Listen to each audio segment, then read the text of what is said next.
നമസ്കാരം.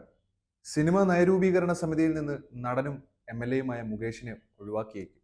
ഇത് സംബന്ധിച്ച തീരുമാനം ഇന്നായിരിക്കും ഉണ്ടാകുന്നത്.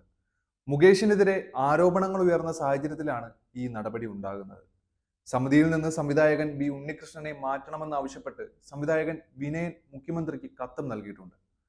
അന്യായമായ പ്രതികാര ബുദ്ധിയോടെ തൊഴിൽ നിഷേധം നടത്തിയതിന് കോമ്പറ്റീഷൻ കമ്മീഷൻ ഓഫ് ഇന്ത്യ ശിക്ഷിക്കുകയും സുപ്രീം കോടതി അത് ശരിവെക്കുകയും ചെയ്തിരുന്ന ബി ഉണ്ണികൃഷ്ണനെ സർക്കാരിന്റെ നയരൂപീകരണ സമിതിയിൽ നിന്ന് ഒഴിവാക്കണമെന്ന് വിനീതമായി അഭ്യർത്ഥിക്കുന്നു എന്നാണ് വിനയൻ കത്തിൽ പറഞ്ഞിരിക്കുന്നത്.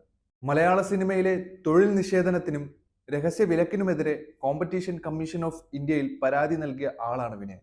അന്ന് വന്ന വിധിയുടെ അടിസ്ഥാനത്തിൽ കോമ്പറ്റീഷൻ ആക്ടിന്റെ സെക്ഷൻ 3 പ്രകാരം അമ്മ സംഘടനയ്ക്ക് 4,65,000 രൂപയും ഫെഫ്കയ്ക്ക് 85,594 രൂപയും പെനാൽറ്റി അടിച്ചിട്ടുള്ളതാണ്. അന്നത്തെ അമ്മ പ്രസിഡന്റ് ഇന്നസെന്റിന് 51,478 രൂപയും സെക്രട്ടറി ഇടവേള ബാബുവിന് 19,113 രൂപയും ഫെഫ്ക പ്രസിഡന്റ് സിബി മലയിലിന് 66,356 രൂപയും ഫെഫ്ക ജനറൽ സെക്രട്ടറി ബി ഉണ്ണികൃഷ്ണന് 32,026 രൂപയും പെനാൽറ്റി ഉണ്ട്.